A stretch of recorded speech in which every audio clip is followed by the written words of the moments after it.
Pemerintah menganggarkan 110 triliun rupiah dana APBN 2021 untuk bantuan sosial COVID-19. Apa saja perbedaan bansos tahun ini dibandingkan tahun 2020?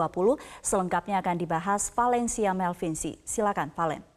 Ya, Sumi dan juga pemirsa, tentu di tahun 2021 ini bansos COVID-19 juga akan terus dilakukan oleh pemerintah. Namun tentu ada perbedaannya ketimbang tahun 2020 mengingat tahun ini yang akan menjadi Menteri Sosial adalah Risma dengan sejumlah skema dan juga skenario baru dalam pendistribusian bansos COVID-19. Mari kita lihat seperti apa rincian dari APBN 2021 yang juga sudah ditujukan untuk bansos COVID-19 bagi masyarakat Indonesia.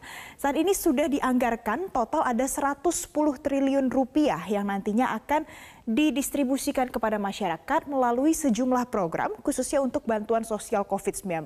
Yang pertama akan ada program kartu sembako dengan total 45,1 triliun rupiah. Di sini sudah juga dinyatakan nantinya masing-masing akan menerima 200.000 per bulan, yakni setiap keluarga penerima manfaat. Kemudian juga ada program Keluarga Harapan yang juga sudah sebelumnya berlangsung di tahun 2020. Kini akan ada anggaran 28,7 triliun rupiah. Selanjutnya adalah bantuan sosial tunai sejumlah 12 triliun rupiah, kartu prakerja dengan total 10 triliun rupiah, bantuan langsung tunai dana desa juga sudah dilakukan sejak 2020 adalah senilai 14,4 triliun rupiah dan juga akan ada diskon listrik yang masih akan dilanjutkan di tahun 2021 dengan total anggaran 3,78 triliun rupiah. Kemudian coba kita lihat pada tahun 2020 seperti apa saja bantuan sosial yang juga sudah diterima oleh masyarakat. Yang pertama adalah program Keluarga Harapan atau yang kita kenal dengan istilah PKH. Ini sudah berlangsung sejak tahun lalu dan juga ada bansos tunai untuk peserta program sembako atau BPNT non-PKH. Selanjutnya adalah bantuan sosial beras dan yang terakhir juga merupakan diskon listrik. Seluruh bantuan sosial ini sudah berlangsung sejak tahun 2020 dari Menteri Sosial terdahulu dan juga nanti akan berlangsung sampai dengan tahun ini.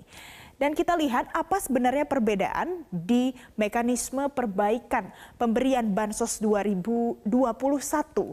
Yakni di sini akan ada perubahan. Yang pertama adalah dari skema penyaluran yang akan dilakukan 3 bulan satu kali. Untuk tahap pertama nantinya sudah akan mulai hari ini 4 Januari 2021, dilanjutkan nanti di bulan April, Juni dan juga terakhir di bulan Oktober di sepanjang tahun 2021. Nantinya akan ada bantuan sosial reguler. Khusus untuk bantuan sosial reguler ini adalah salah satu hal yang baru di mana dinyatakan bahwa program PKH dengan nominal 300.000 per penerima ini akan disalurkan dari PT Pos Indonesia. Ini adalah salah satu hal yang baru dan kemudian yang kedua adalah diskon listrik yang masih akan dilakukan dari PLN. Namun jika prabayar nanti akan diberikan melalui token listrik, sedangkan jika pasca bayar nanti akan langsung dipotong dari PLN. Dan yang terakhir adalah sembako yang akan diberikan dari Himbara. Sedangkan untuk bansos non-reguler ini merupakan program yang sudah berjalan sejak tahun 2020 silam. Yakni ada bantuan sosial tunai yang nantinya akan disalurkan melalui PT Pos Indonesia kepada seluruh masyarakat yang berhak untuk menerima bansos ini. Dan yang terakhir adalah bantuan langsung tunai dana desa yang dikelola oleh pemerintah desa. Kemudian kita lihat seperti apa kemudian pengawasan yang juga akan ditekankan oleh Risma selaku Menteri Sosial yang baru terpilih terkait dengan penyaluran bansos COVID-19 ini. Yakni dari seluruh ungkapan dan juga statement yang disampaikan oleh Risma ini ada yang bisa kita rangkum nantinya bansos akan dilakukan secara transparan. Tidak ada lagi yang diberikan datang ke rumah masing-masing, namun semuanya dilakukan secara elektronik. Dan yang kedua adalah pelaporan untuk penerima bantuan dan juga yang diterima oleh Kemensos. Jadi pada saat Kemensos memberikan bantuan sosial bagi masyarakat, nantinya akan ada feedback yang diberikan oleh masyarakat kepada Kemensos. Kemudian yang terakhir adalah akan ada kontrak dengan pihak penyalur.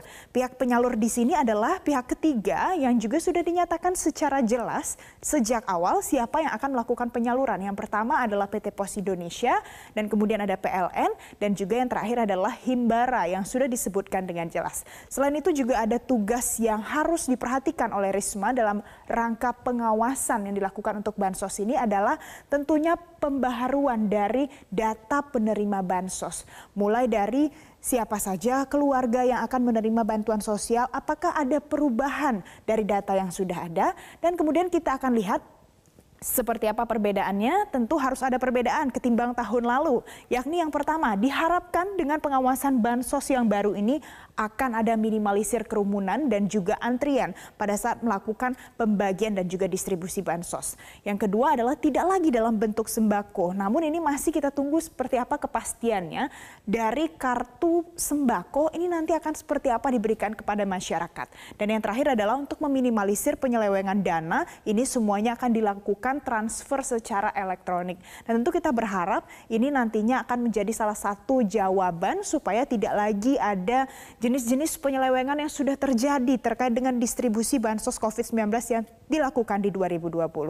Dan terakhir, dari semua pembaruan dan juga perbedaan yang kita harapkan, tentu ada harapan besar dari skema pendistribusian Bansos 2021.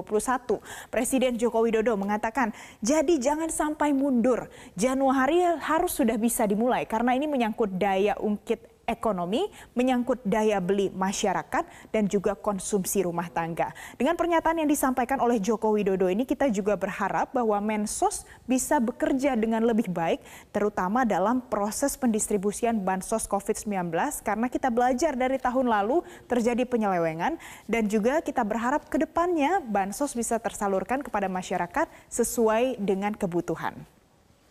Demikian At Large hari ini, saya kembalikan ke Anda di studio Sumi. Baik, terima kasih Pak.